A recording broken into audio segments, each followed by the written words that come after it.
Puji Tuhan. Shalom Bapak Ibu Saudara. Berapa banyak yang merasakan hadirat Tuhan hari ini? Amin. Perkara dahsyat terus terjadi dalam kehidupan kita. Amin. Kita merindukan agar supaya kuasa Tuhan terus bekerja di dalam kehidupan kita. Kita merindukan agar supaya kita boleh melihat bahwa di dalam perjalanan kehidupan kita sebagai orang yang percaya, kita terus mengalami perkara-perkara yang luar biasa. Setiap janji Tuhan digenapi dalam kehidupan kita. Amin. Karena itu Bapak Ibu Saudara, kita datang di tempat ini karena kita merindukan hal-hal yang luar biasa. Amin. Bapak Ibu Saudara, pada hari ini kita mau berbicara tentang persekutuan di dalam iman Kristen. Ya, kita sebagai orang-orang yang percaya kepada Tuhan, tentu ya, kita perlu ada di dalam persekutuan. Kalau kita merindukan perkara-perkara dahsyat, seperti tadi kita katakan, lewat pujian dan penyembahan kita, bahwa kuasa Tuhan terlebih besar. Kita rindu mengalami kuasa Tuhan itu, amin. Karena itu kita harus masuk di dalam persekutuan dengan Tuhan. Kita harus masuk dalam persekutuan orang-orang percaya, amin. Nah Bapak Ibu Saudara, tentu setiap orang yang mengalami keberhasilan, ya, orang kita lihat, oh ini orang ini benar-benar mengalami banyak kemajuan, ya, dia menjadi orang yang sukses. Nah tentu Bapak Ibu Saudara, orang itu bisa mengalaminya bukan karena memang dia bisa, Bapak Ibu Saudara, ya, tetapi ada peran orang lain yang bisa membantu dia untuk bisa menjadi orang-orang yang sukses, orang-orang yang berhasil, ya. Ada peran orang lain. Demikian juga Bapak Ibu Saudara kalau kita berbicara tentang kehidupan iman Kristen, kehidupan pribadi kita mengalami pertumbuhan rohani, ya. Kita mengalami pribadi-pribadi yang mengalami kasih dan kuasa Tuhan di dalam kehidupan kita, ya. Kita mengalami perkara-perkara dahsyat dalam kehidupan kita sebagai orang yang beriman, ya. Tentu ada peran orang lain. Dan tidak terlepas peran orang lain yang kita alami di dalam persekutuan.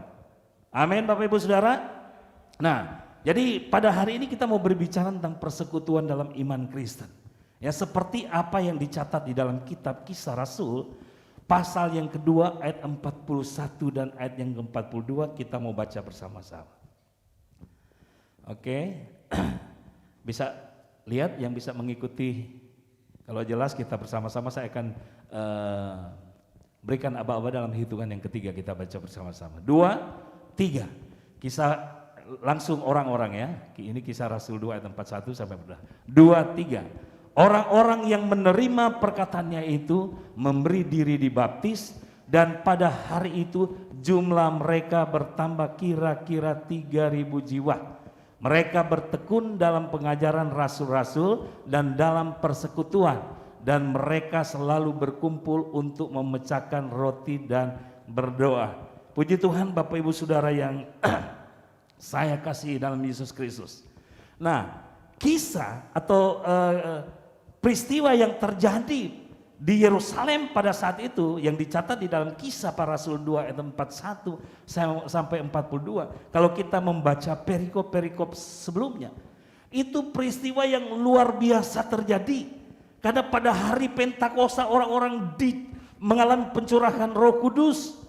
Dan ketika dikatakan Petrus bangkit dan dia berbicara kepada orang-orang Yahudi, ya, ketika dia menyampaikan kebenaran firman Tuhan, maka respon orang-orang Yahudi itu luar biasa. Ya, di sini dikatakan mereka hidup dalam persekutuan.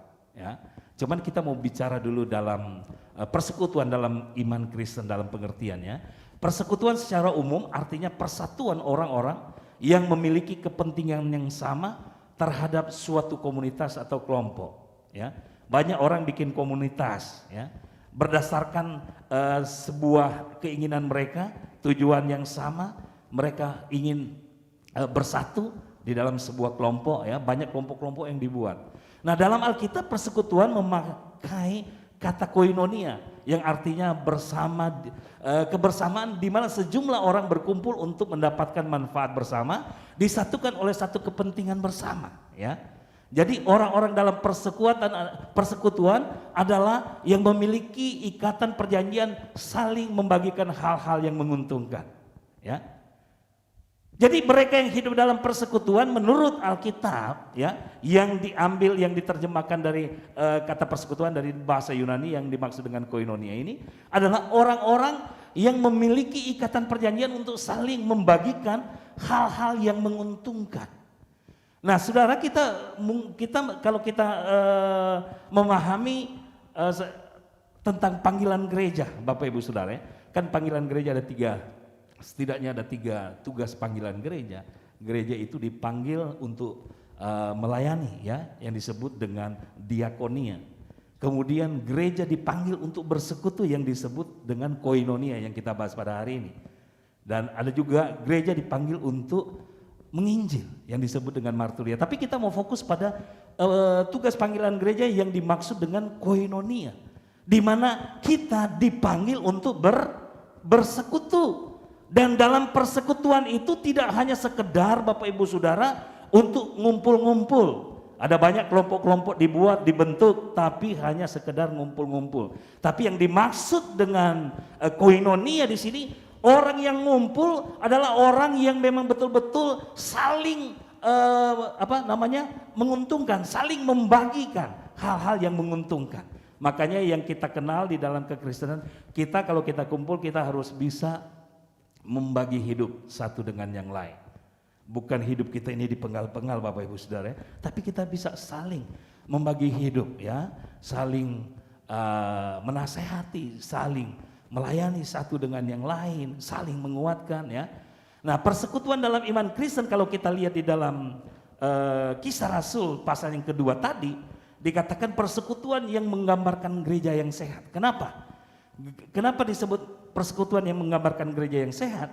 Karena pada saat atau pada waktu Petrus berbicara, dia bangkit dan berbicara kepada orang-orang Yahudi, dia ingin meyakinkan kepada mereka bahwa Yesus itu adalah Tuhan yang dulu atau waktu yang lampau mereka salibkan itu, ya. Dia menyatakan kepada mereka bahwa mereka itu harus percaya kepada Dia. Dan banyak yang meresponi. Dikatakan di sini orang-orang yang menerima perkataan yang disampaikan oleh Petrus itu, mereka memberi diri dibaptis dan pada hari itu jumlah mereka bertambah kira-kira 3.000 jiwa, ya. Nah, orang-orang yang memberi diri, yang mengambil keputusan untuk percaya, tentu mereka tidak hanya sekedar ya saya percaya, tapi Bapak Ibu Saudara, mereka mengambil keputusan untuk bergabung dalam persekutuan. Demikian juga dengan halnya dengan kita pada hari ini kalau kita berbicara mengenai persekutuan, itu hal yang kita lakukan secara alkitabiah, ya, bergabung dalam persekutuan seperti yang kita lakukan. Pada hari ini kita ada di dalam persekutuan ibadah raya. Amin. Ada banyak persekutuan, ada banyak koinonia yang kita lakukan di dalam gereja, ya. Kegiatan-kegiatan persekutuan itu ada banyak. Nah, Bapak Ibu Saudara, jadi ketika mereka bergabung dalam satu persekutuan, nah satu dengan yang lain harus mengalami terhubung satu dengan yang lain, ya. Makanya Bapak Ibu Saudara, ketika kita datang di tempat ini kita disatukan di dalam satu keyakinan bahwa Yesus Tuhan kita. Amin. Dan ketika kita sudah disatukan oleh Yesus Tuhan sebagai Raja atas hidup kita, sebagai Tuhan atas hidup kita, atau sebagai penguasa tunggal dalam kehidupan kita, maka Bapak Ibu Saudara, kita semua bersaudara. Amin. Kita semua bersaudara, kita satu di dalam Tuhan, kita menjadi satu di dalam keluarga Tuhan. Dan Bapak Ibu Saudara, ketika orang yang bergabung dalam persekutuan itu, mereka mengalami perkara-perkara dahsyat. Dan kenapa kalau kita lihatnya mereka bergabung, ya, bersatu, ya, dengan yang lain. Bapak Ibu Saudara, Nah, saudara, di sini kalau kita lihat itu mereka bergabung dan mereka mengisi kegiatan mereka atau mereka memiliki agenda yang mereka lakukan tentang mereka bertekun dalam pengajaran rasul-rasul, ya. Dan mereka berkumpul dan memecahkan roti dan berdoa. Jadi ada pengajaran firman Tuhan di sana, ada perjamuan kasih, ada doa bersama. Tetapi mereka berkumpul bukan hanya ngumpul-ngumpul karena ada karena ada makanan di sana, Bapak Ibu Saudara. Ingat Bapak Ibu Saudara, yang merupakan dasar kekuatan mereka bukan karena makanan yang disediakan, tetapi karena ada firman yang dibagikan di sana. Makanya di dalam komunitas-komunitas yang kita lakukan, ya, harus ada firman yang dipercakapkan, harus ada firman yang disampaikan, harus ada firman yang kita dengar. Bukan kita mendengar kata-kata gosip, ya. Kita berkumpul bukan dengar kata-kata yang menyepelekan orang lain, tapi menguatkan kita semua. Amin. Dan di situ harus kita saling mendoakan. Kenapa Bapak Ibu Saudara? Mereka menyadari pada waktu itu gereja mulai menyadari mengapa mereka harus bersekutu. Karena mereka tahu, mereka melihat bahwa ketika mereka percaya kepada Yesus, ketika mereka bersatu di dalam persekutuan orang-orang percaya kepada Yesus, akan ada banyak tantangan yang harus mereka hadapi. Karena mereka sudah melihat rasul-rasul saja mereka mengalami masalah yang cukup pelik, masalah yang cukup berat. Kenapa? Karena mereka mengalami banyak penderitaan, karena mereka dibenci oleh orang-orang Yahudi. Jadi mereka pasti tahu ketika mereka berkumpul, mereka akan ada di dalam sebuah ancaman.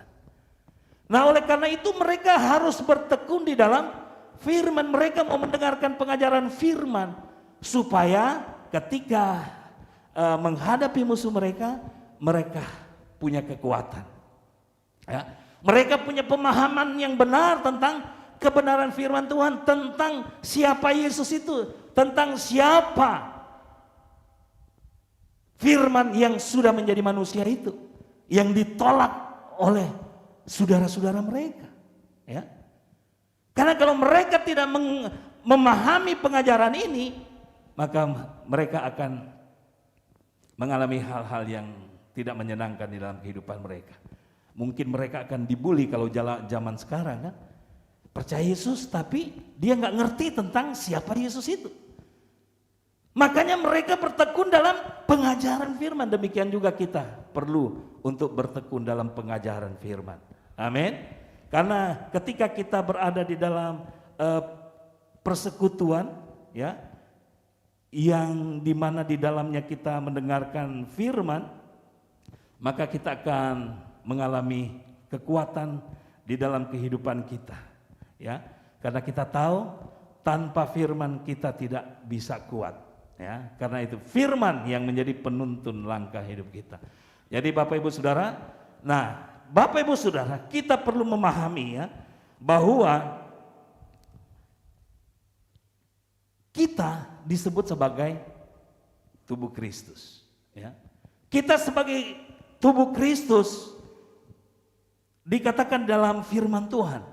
Kita disebut sebagai tubuh Kristus, kita adalah umat Tuhan, kita adalah anak-anak Allah yang telah ditebus oleh Tuhan Yesus Kristus. Kita semua yang ada di tempat ini, kita adalah pribadi-pribadi yang sudah mengalami karya besarnya Tuhan Yesus dalam kehidupan kita. Lewat penebusannya kita mengalami keselamatan. Oleh karena itu kita adalah milik Yesus, ya. Tidak ada lagi kita berkata saya ini adalah milik saya sendiri. Ketika kita percaya kepada Yesus, kita menjadi milik Yesus. Kalau kita sudah menjadi milik Yesus, maka kita harus mengalami hal-hal yang luar biasa, ya, di dalam Yesus Kristus. Karena dikatakan kita adalah milik Yesus yang didiami oleh Roh Kudus yang sama di dalam kita, dan Bapa Surgawi mengasihi kita tanpa batas, ya. Jadi Bapak Ibu Saudara, di dalam diri kita ada Roh Kudus yang akan terus membela dan menolong kehidupan kita di dalam menjalani kehidupan kita sepanjang kita ada di dalam dunia ini. Ada banyak tantangan, mau datang ke gereja aja ada banyak tantangan, ya. Terkadang suami istri atau orang tua dengan anak tinggal mau keluar dari rumah, ada masalah dikit, ya. Ada masalah dikit, akhirnya udahlah, yang satu mengambil keputusan, udah saya nggak ke gereja karena nggak mau ribut. Tapi Bapak Ibu Saudara, kita harus tahu bahwa kita sudah memiliki anugerah, mengalami anugerah yang luar biasa dari Tuhan. Jangan lupa bahwa Yesus Kristus mengasihi kita tanpa batas, ya. Dia mengasihi kita, oleh karena itu kalau kita sudah mengalami kasih Allah yang tanpa batas, yang tanpa pamrih, ya, maka jangan sampai kita lupa, ya, apa yang Tuhan kerjakan di dalam kehidupan kita. Karena kalau kita lupa Bapak Ibu Saudara, apa yang Tuhan sudah kerjakan dalam kehidupan kita, ya, apa yang terjadi saat kita melupakan hal itu, saat itulah gereja, ya, mulai menjalani perannya dengan keliru. Karena kita tahu gereja yang sebenarnya adalah diri kita, bukan Bapak Ibu Saudara. Kalau kita kita dengar, oh kita mau ke mana? Mau ke gereja, ya. Ini adalah gedung gereja, betul? Tempat di mana orang-orang percaya berkumpul, bersekutu, ya. Sekarang ini kita ada di dalam gedung gereja. Tapi gereja yang sebenarnya adalah kita, ya. Jadi kita adalah tubuh Kristus, kita adalah gereja Tuhan, ya. Kita adalah milik Tuhan yang sudah ditebus oleh Tuhan. Jangan sampai lupa karyanya yang luar biasa sudah terjadi dalam kehidupan kita. Karena kalau kita melupakan hal ini, disinilah letaknya kita menjalankan peran yang keliru. Karena kita semua lupa bahwa kita sudah menerima anugerah dari Tuhan. Jangan sampai lupa, ya. Kita juga lupa bahwa kita harusnya mengasihi. Jadi maksudnya kita harus mengasihi sesama satu dengan yang lain tanpa pamrih, tanpa batas, ya.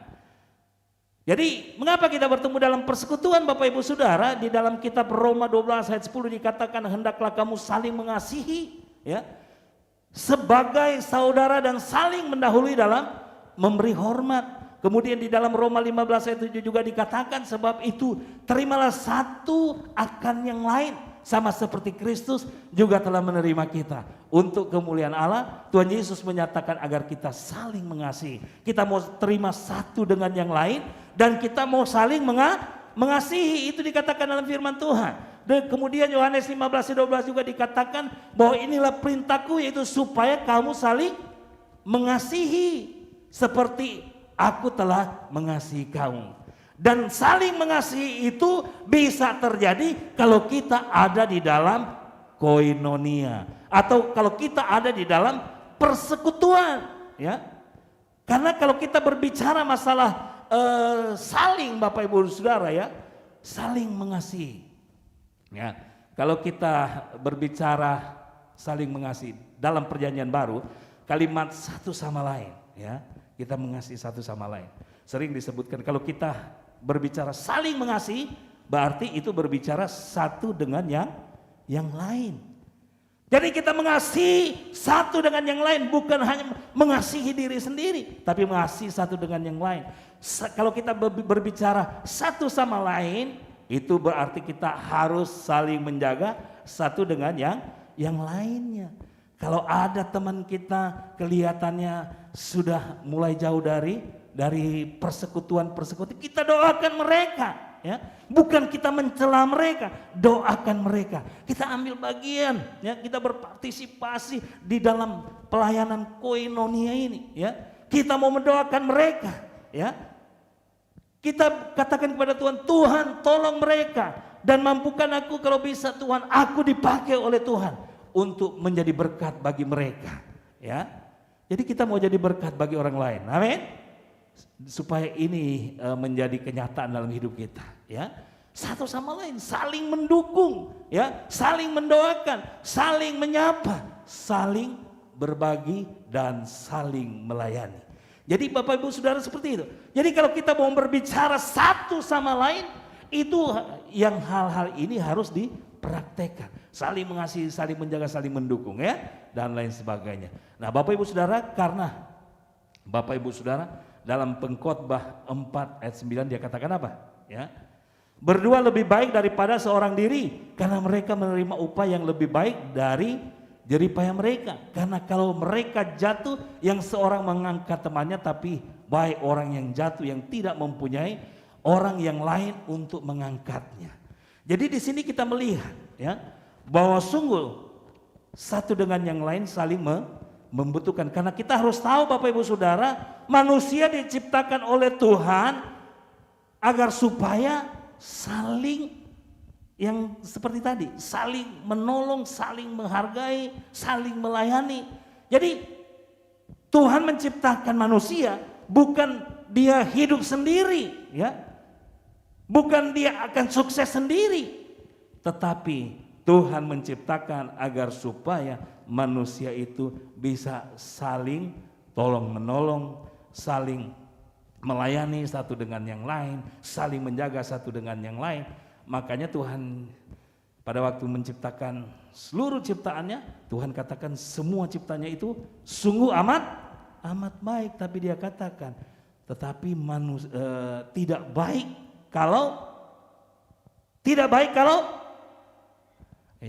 baik kalau manusia seorang diri saja. Jadi dari pemahaman pengertian ini kita bisa melihat bahwa Tuhan menciptakan manusia itu supaya bisa saling menolong satu dengan yang lain. Karena di dalam Pengkhotbah dikatakan berdua lebih baik daripada seorang diri. Jadi Bapak Ibu Saudara, bagaimana kita bisa mengalami berdua lebih baik daripada seorang diri? Kita harus alami di dalam persekutuan. Makanya terkadang itu di dalam suami istri itu merupakan sebuah persekutuan yang saling tolong menolong, mengalami perkara-perkara dahsyat dari Tuhan ya. Karena kalau hanya seorang diri dikatakan ketika ia jatuh dia tidak ada teman yang bisa mengangkatnya atau menolong. Tapi kalau dia ada dalam komunitas ya, maka dia bisa mengalami pertolongan. Amin. Nah, di dalam gereja kita mengalami ya bagaimana koinonia itu kita jalankan ya.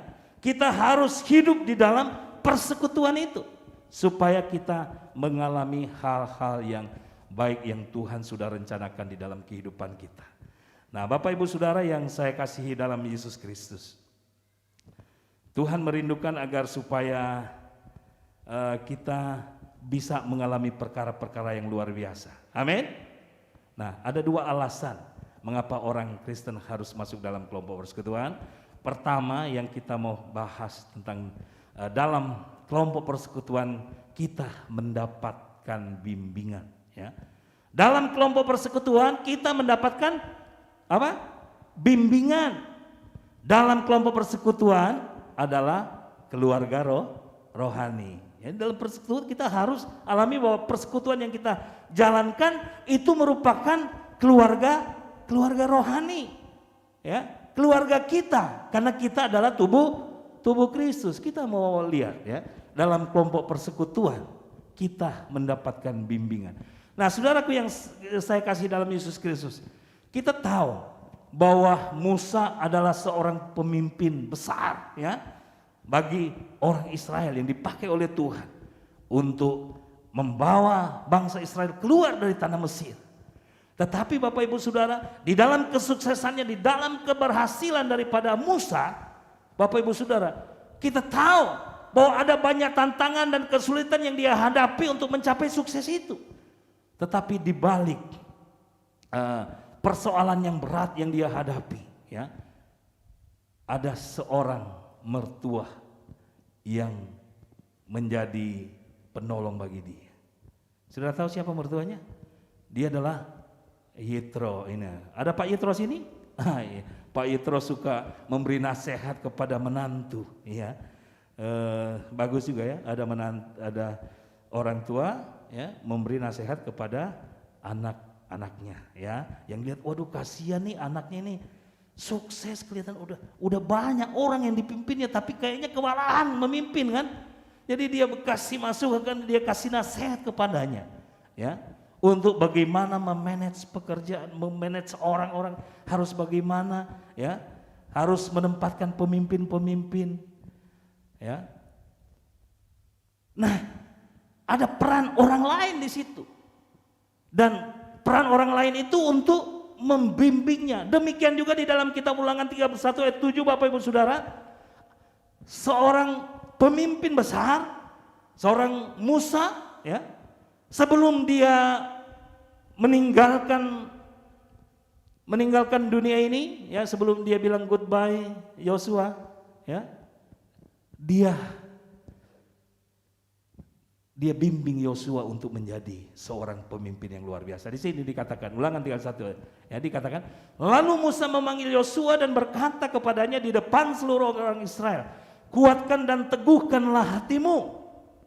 Nah, Bapak Ibu Saudara, kira-kira apa yang ada di dalam benak pikiran kita kalau kita baca firman Tuhan ini? Musa berkata kepada Yosua, dia katakan bahwa kuatkan dan teguhkanlah hatimu. Kenapa dia katakan? Sebab engkau akan masuk bersama-sama dengan bangsa ini, ya. Kuatkan dan teguhkanlah hatimu. Jadi, sebab engkau akan masuk bersama-sama dengan bangsa ini ke negeri yang dijanjikan Tuhan dengan sumpah kepada nenek moyang mereka untuk memberikannya kepada mereka, dan engkau akan memimpin mereka sampai mereka memilikinya. Kenapa dia katakan kuatkan dan teguhkanlah hatimu? Karena Musa sangat mengerti. Musa sangat tahu siapa orang-orang yang dia pimpin, yang akan beralih kepemimpinan kepada Yosua itu. Jadi dia ingin menyatakan bahwa ini loh orang-orang yang akan kamu pimpin itu adalah orang-orang yang keras tengkuk, yang suka berontak, yang suka tidak taat, yang suka nggak nurut kalau dikasih tahu. Ini orang-orang yang keras tengkuk. Jadi kuatkan dan teguhkanlah hatimu, ya kan? Jadi dia udah ingatkan, kuatkan dan teguhkanlah hatimu.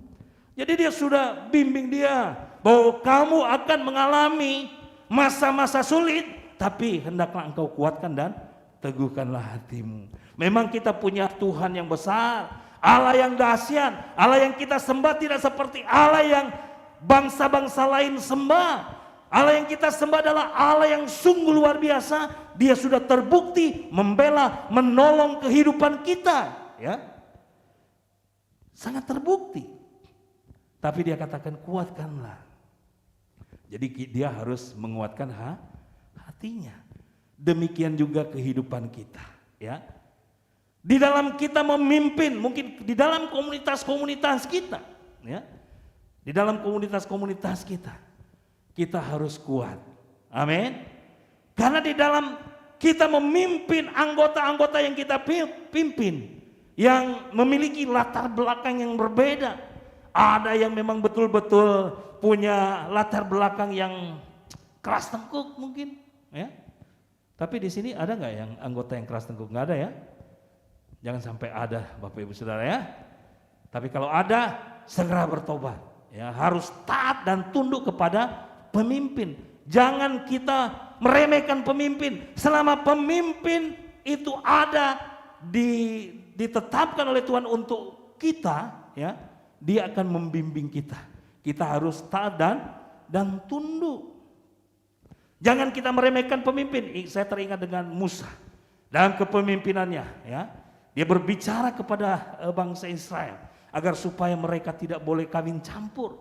Tapi kenyataannya dia sendiri akhirnya kawin campur. Akhirnya bangkitlah si Harun dan Miriam untuk memberontak.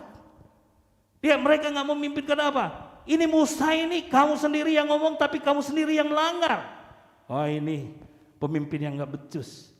Mereka berontak dan akhirnya apa yang terjadi? Mereka kena tulah. Nah, Bapak Ibu Saudara, kita harus tetap mentaati, menghormati siapapun pemimpin yang ditempatkan oleh Tuhan di hadapan kita, karena dia berfungsi untuk membimbing kita, ya. Dia akan diberikan hikmat oleh Tuhan untuk membimbing kita. Pemimpin tidak luput dari kesalahan, bisa saja dia berbuat salah. Tetapi ketika kita sebagai orang yang dipimpin, yang dibimbing, kita harus tetap melihat kita mau dibawa kemana? Ya, ya kalau dia menyuruh kita untuk melanggar aturan firman Allah, ya itu tidak boleh. Ya, kita tidak boleh tidak taat kalau kita diminta oleh pemimpin kita untuk melakukan pelanggaran firman Allah. Tetapi yang namanya tunduk harus tetap tunduk, Bapak Ibu Saudara. Ya, arti tunduk kita tetap menghargai, menghormati pemimpin di atas kita selama dia menjadi pemimpin kita. Ya, karena dia bertugas untuk membimbing kita, membawa kita kepada pengalaman demi pengalaman yang luar biasa bersama dengan Yesus. Ya, Bapak Ibu Saudara, di dalam kelompok persekutuan juga kita mendapatkan bimbingan. Kita tahu bagaimana Paulus membimbing seorang anak muda yang bernama Timotius. Ya, dikatakan dalam Kisah Rasul 16 ayat 1 dikatakan bahwa Paulus datang juga ke Derbe dan ke Listra. Di situ ada seorang murid bernama Timotius. Ibunya adalah seorang Yahudi dan telah menjadi percaya. Ya, sedangkan ayahnya seorang Yunani. Nah, Bapak Ibu Saudara yang saya kasih dalam Yesus Kristus, ini Timotius yang masih muda, ya. Dia dibimbing oleh Paulus supaya dia menjadi seorang pelayan yang bisa dihargai, bisa dihormati oleh anggota-anggota yang mereka layani, ya. Oleh karena itu Bapak Ibu Saudara, firman Tuhan yang disampaikan oleh Paulus kepada Timotius, dia katakan janganlah seorang pun menganggap engkau rendah karena engkau muda. Jadilah teladan bagi orang percaya, ya. Dalam tingkah lakumu, dalam kasihmu, dalam kesetiaanmu, dalam kesucian.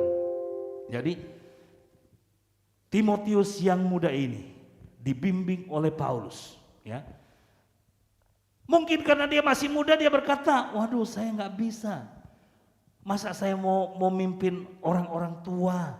Nggak bisa. Dia bilang, kamu nggak usah khawatir, ya, tentang bisa atau nggak bisa.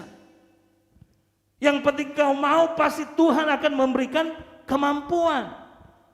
Tetapi yang kau lakukan, dia katakan, jadilah teladan bagi orang percaya. Kamu jadi teladan. Jadi memimpin bukan hanya karena kamu punya pemahaman yang atau pengetahuan yang banyak, kamu bisa diangkat jadi pemimpin. Ya. Tidak hanya sekedar untuk memimpin, tidak hanya sekedar pengetahuan yang banyak, tetapi karakter hidup kita harus menjadi teladan. Amin. Karena itu dia bilang, kita harus jadi teladan baik dalam perkataan. Jangan sampai Bapak Ibu Saudara kita udah sekian lama ikut Tuhan, ya, perkataan kita, omongan kita nggak jadi berkat bagi orang lain. Apalagi ketika kita ada di dalam sebuah komunitas. Dalam sebuah komunitas, tutur kata kita, ya, harus menjadi berkat. Bukan tutur kata ini membawa kehancuran, ya. Bukan tutur kata kita ini membawa perpecahan, tetapi tutur kata kita itu harus menjadi berkat, ya. Kita harus jadi berkat, baik dalam tingkah lakumu, dalam kasihmu, ya, dalam kita berperilaku, ya. Jangan Bapak Ibu Saudara kita menganggap bahwa kitalah yang paling segalanya, ya. Ingat, Tuhan yang paling segalanya. Amin. Nah, kita ikuti apa kata Tuhan dalam tingkah laku kita dalam berperilaku, supaya orang lain, ya, melihat bagaimana kita memang orangnya itu peduli dengan orang lain. Kita betul-betul mengasihi orang lain, dan betul-betul kita adalah orang yang setia dan menjaga kesucian, kekudusan dalam kehidupan kita. Jadi itu kalau kita memiliki hal seperti ini, kita bisa menjadi teladan. Makanya Paulus berkata kepada Timotius, ini yang engkau harus lakukan, engkau harus jadi teladan. Jangan cuma omong doang. Banyak orang cuma omong doang, tapi kehidupannya enggak sesuai dengan omongannya. Jadi kita harus menjadi teladan baik dalam perkataan kita. Makanya hati-hati dengan tutur kata kita. Banyak orang, ya, ingin bermaksud baik tetapi salah dalam menyampaikan tutur kata. Jadi kita harus mau menolong, ya tolong dengan tanpa pamrih. Ya, kita tunjukkan kesetiaan kita, kasih setia kita, ya. Nah, jadi kita Bapak Ibu Saudara dalam kelompok ini kelompok dalam kita bergereja juga ya. Kita perlu masuk dalam kelompok kecil. Ingat Bapak Ibu Saudara, JRB punya kelompok kecil. Tahu kelompok kecil di JRB? Apa sebutannya? HPM. HPM apa? Home Prayer Movement katanya dalam bahasa Inggris ya. Tapi di dalam bahasa Indonesianya disebut apa? Kelompok doa rumah yang disingkat dengan KDRT. Gitu. Oh nggak ada T-nya ya. Ya Bapak Ibu Saudara, kalau jadi KDRT itu akan berbeda pengertiannya ya. Ini KDR, jangan dilanjutin T-nya loh Bapak Ibu Saudara ya. KDR, kelompok doa rumah. Jadi bukan kekerasan dalam rumah tangga. Nah, ini repot ya. Tapi jangan sampai Bapak Ibu Saudara kekerasan dalam rumah tangga berpindah di kekerasan dalam kelompok doa. Ah, ini yang nggak boleh ya Bapak Ibu Saudara. Kita di dalam kelompok doa, ingat Bapak Ibu Saudara, apapun yang kita lakukan dalam kegiatan koinonia atau persekutuan itu, ya harus ada firman yang dipercakapkan, ya. Karena firman ini yang akan membuat kita menjadi orang-orang yang kuat, orang-orang yang bertahan, orang-orang yang sungguh menjadi teladan ya di dalam kehidupan kita. Sehingga nama Tuhan yang dipuji dimuliakan. Nah, Bapak Ibu Saudara, kita tidak dapat bertumbuh sendiri, ingat ya. Berdua lebih baik. Makanya jangan sampai Bapak Ibu Saudara bilang, saya cukup di rumah. Saya nggak perlu pergi ke ibadah raya, nggak perlu bergabung dalam komunitas sel. Ini zaman modern yang sudah canggih teknologinya. Kita nggak perlu ngumpul secara onsite, tapi kita bisa lakukan secara online katanya kan. Jadi kalau kita melihat di sini, apakah masih bisa kita lakukan? Katanya, wah udah pokoknya kalau onsite ini apalagi pandemi begini. Ini udah nggak relevan kalau kita bicara masalah persekutuan, koinonia, itu udah nggak relevan untuk zaman sekarang. Tetapi Bapak Ibu Saudara ingat bahwa persekutuan yang dimaksud oleh Tuhan adalah persekutuan di mana kita bisa saling ya menguatkan, saling memberkati. Makanya kalau di dalam persekutuan kita, kalau di dalamnya nggak menjadi berkat, Bapak Ibu Saudara, repot Bapak Ibu Saudara. Itu bisa perpecahan terjadi. Dan itu tidak diinginkan. Kita tidak menginginkan hal itu. Karena Tuhan tidak menginginkan hal itu juga terjadi.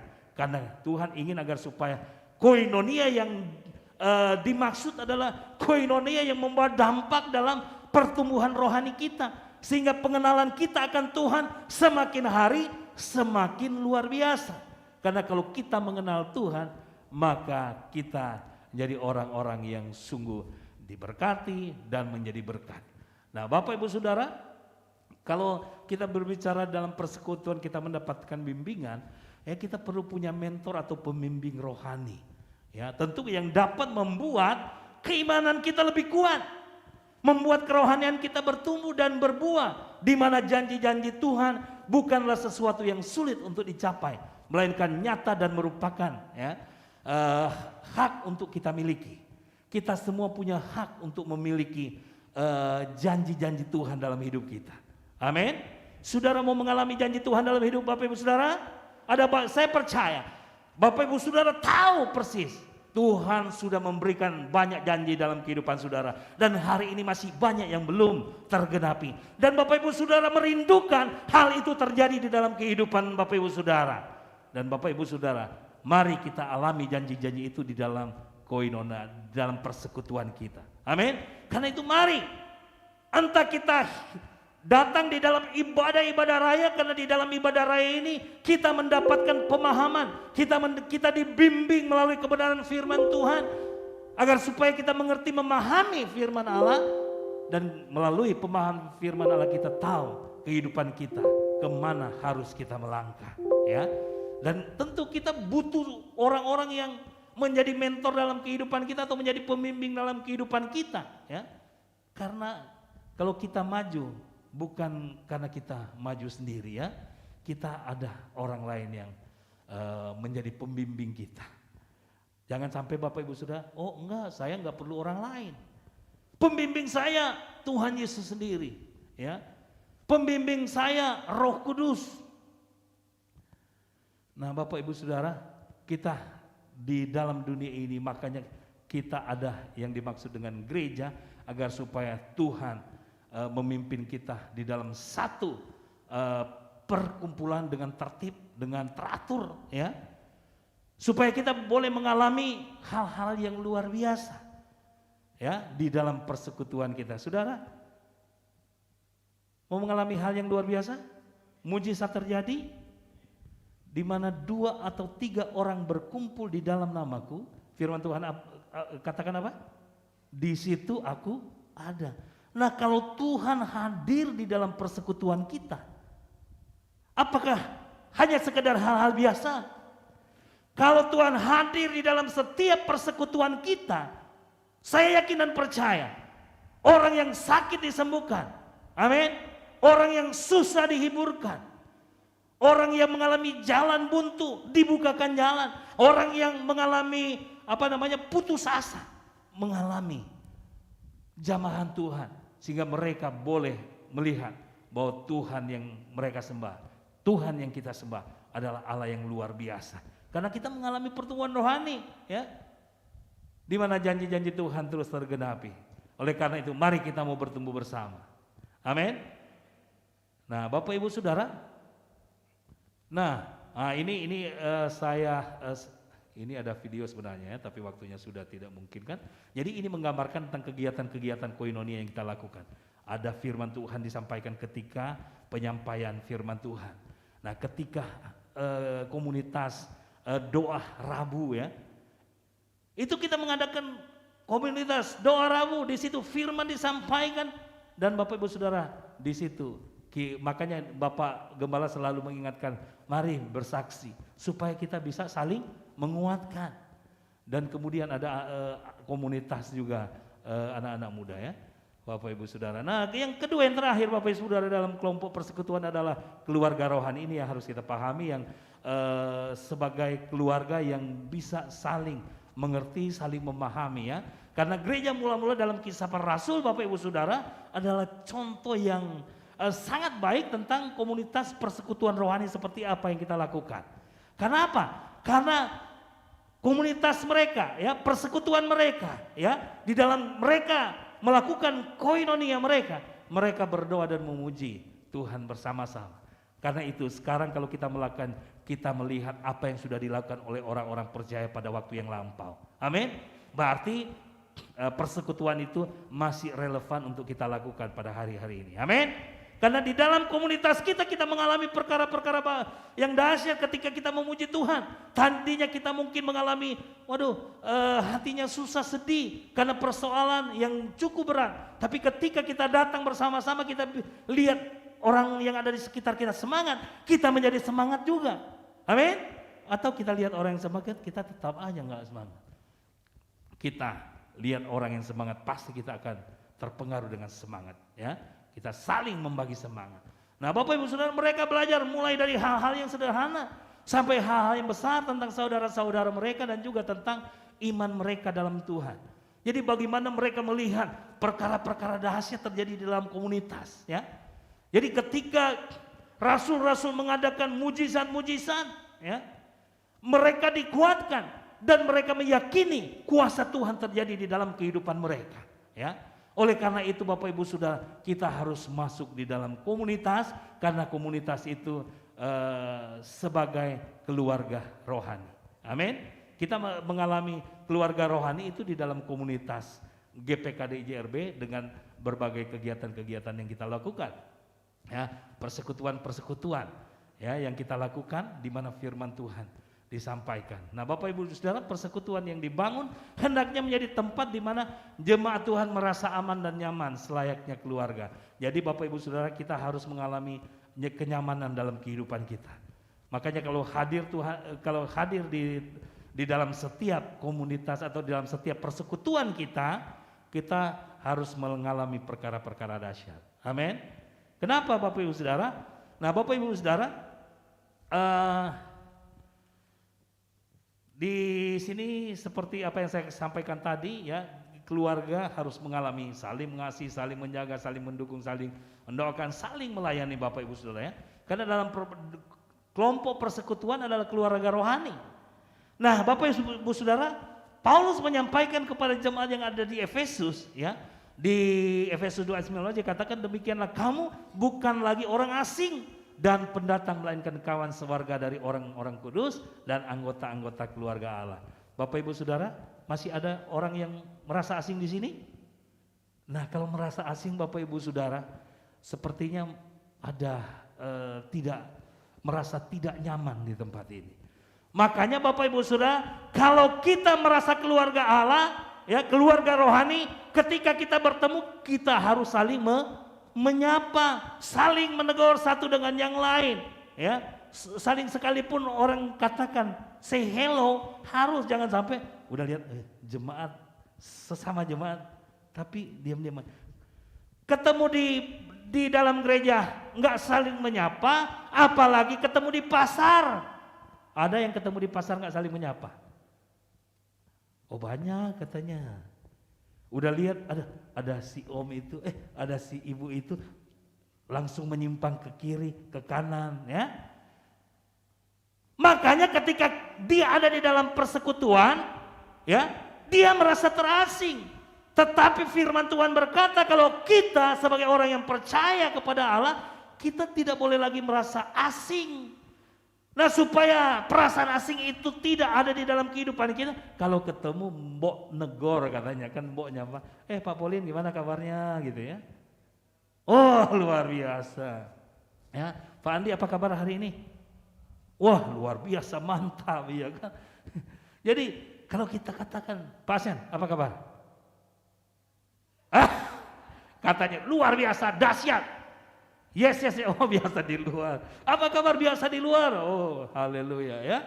Jadi kita harus merasakan bahwa kita ini adalah keluarga.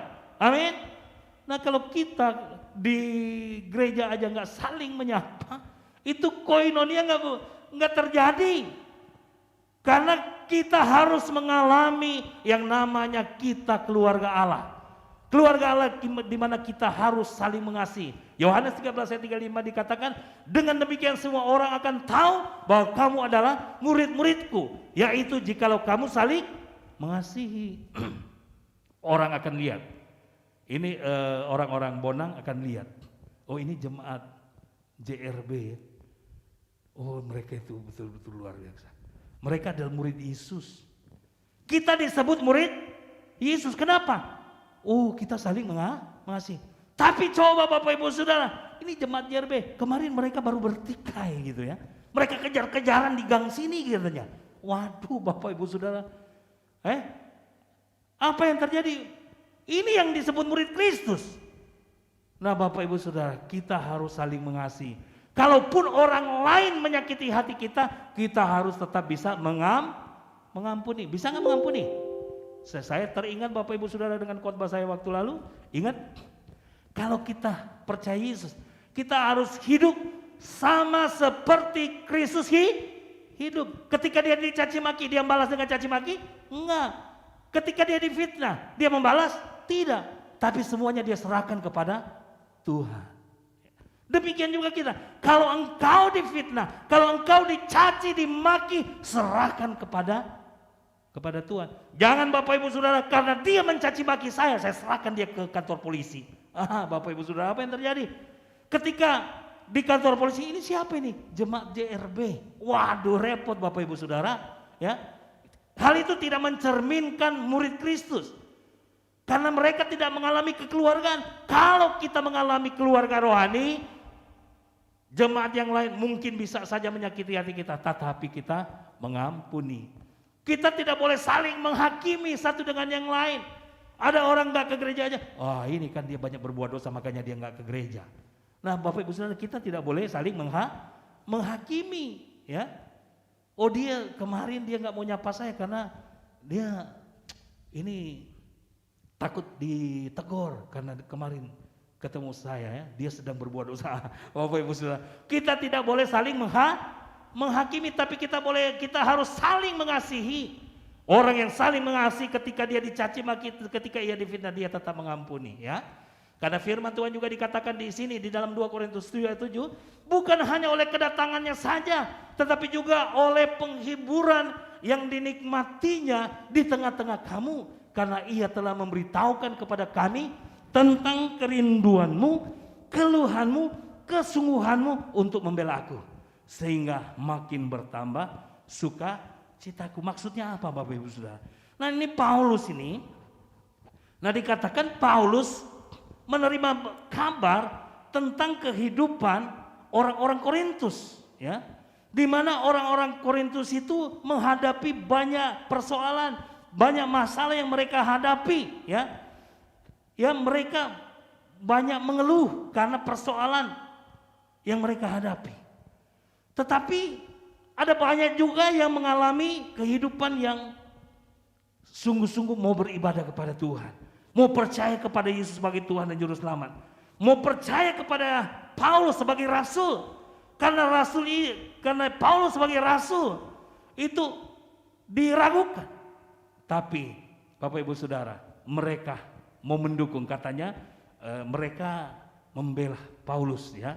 Sehingga dikatakan oleh Paulus bahwa dia semakin sukacita karena ternyata ada jemaat yang mau mendukung dia. Walaupun dalam pelayanannya ada banyak tantangan yang datang dari pihak orang-orang Yahudi, ya, yang tidak mau percaya kepada Yesus. Ada banyak, ya, yang tidak percaya kepada, tapi dia mau bersyukur, ya, Bapak Ibu Saudara ya. Demikian juga dengan kehidupan kita. Saya yakin dan percaya, kehidupan kita sebagai orang yang percaya kepada Tuhan.